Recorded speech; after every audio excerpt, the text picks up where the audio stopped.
Coming to the Harvester Performance Center July 29th. It's a Friday night show. Is the award-winning John Barry, and we're talking now with John himself. And John, first of all, how are you? I know you're excited to get back in the Roanoke, Lynchburg area. It's been a long time. I'm doing great. Looking forward to getting back up there. And I can't even remember the last time I was in that general vicinity, and I don't think I've ever played the Harvester before.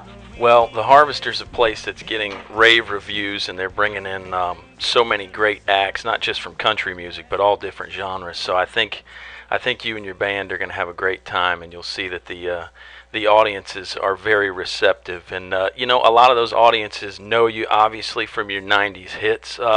Talk about some of those songs. We'll get to your new album here in a second, but talk about the stuff you did in the '90s and what it was like to be a part of that scene there when country music was really pretty good, I think. Well, man, there was some great music that was out, and I was just thrilled to be a part of that.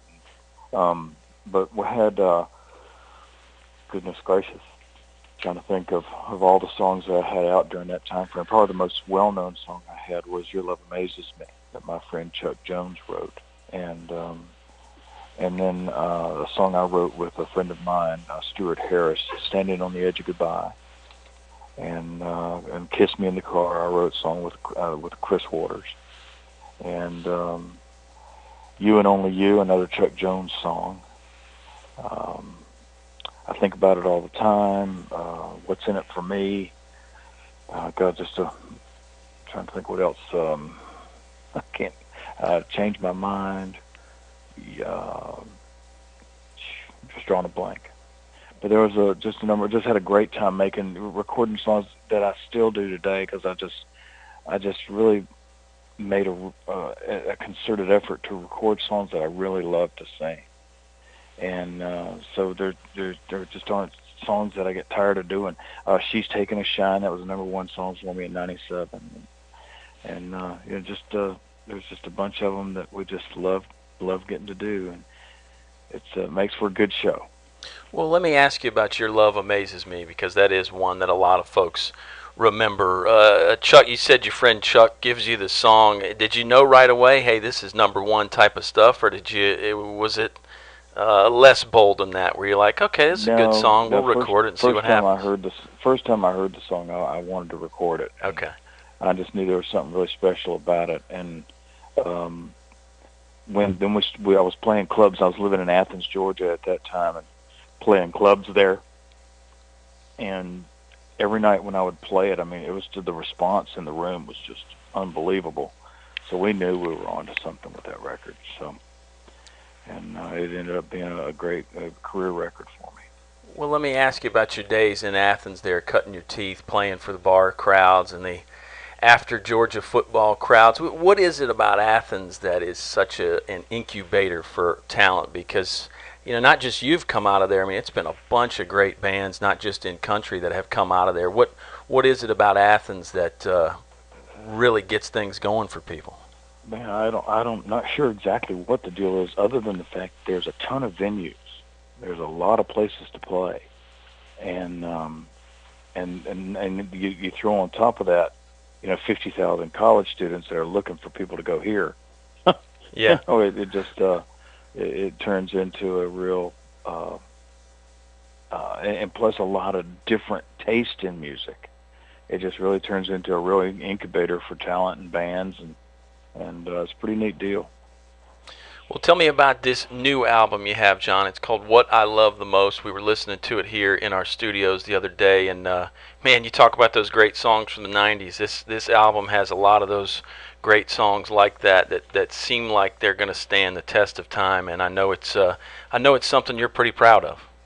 I appreciate that. Well, I am very proud of it. It's been in the works for a couple of years, and writing for the album and finding songs, and I wrote 5 of the tunes, with 3 with Rich Fagan and Brian Mabry, and then 2 with a couple other guys, and then I got 5 songs from other writers. 3 of those songs were from oh gosh, his name just went right out of my head. Neil Thrasher? Neil Thrasher. Yeah, I was sitting here looking at it. Yeah, 3 of the songs are from Neil Thrasher, who is just a tremendous writer. And he's written a ton of hits for a ton of artists.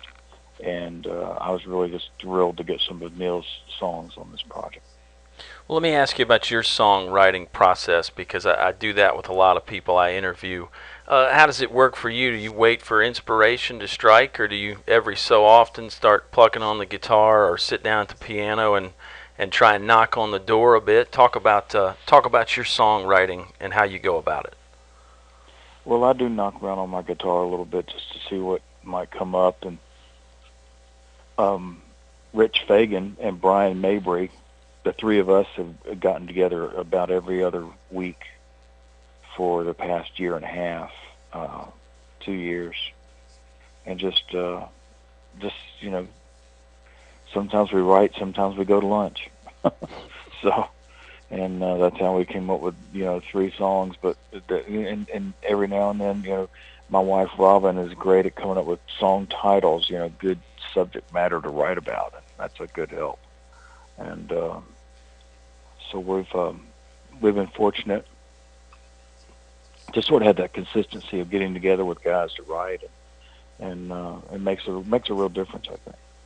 We'll talk about your wife a little bit more. I know she's a big part of your life, obviously, and then also a big part of your music too.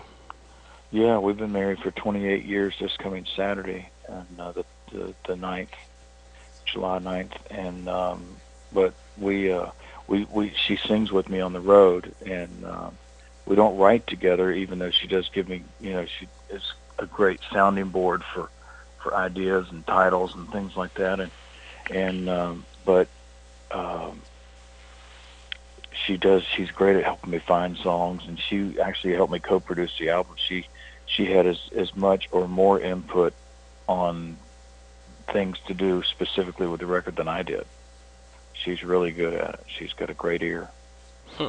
And talk about the rest of the band that folks are going to see backing you up at the Harvester Performance Center on July 29th. Well, we've got a small band. There's myself and my wife Robin, and then 4 other guys that play with us. Mike Steele and I have been playing music together off and on since 1983, and he plays bass and acoustic guitar and sings with us. And our son Kalin, who's 21, he's playing drums for us right now, and I'm sure somebody will snag him up before long, because he's pretty remarkable. And we've got a young guy playing electric and acoustic guitars, John Prentice, who's a friend of Kalin's. He's like 20 years old and stupid good. And then Jackson Lawrence, who is a recording artist on his own right. Jackson plays mainly fiddle for us, but also plays keyboards and acoustic guitar.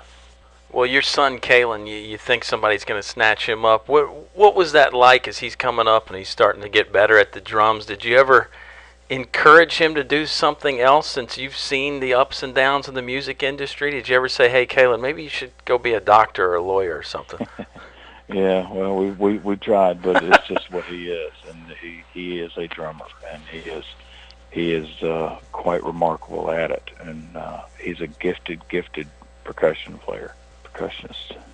Well, that's great. John, I think we'll let you go. This has been a lot of fun. I know you're going to have a great time at the Harvester Performance Center in Rocky Mount, July 29th, and we're excited to talk to you, and maybe we'll get a chance to talk to you before the show that night. That'll be awesome. Looking forward to being in town. I hope folks will come out and be with us and let me share my music with you big time.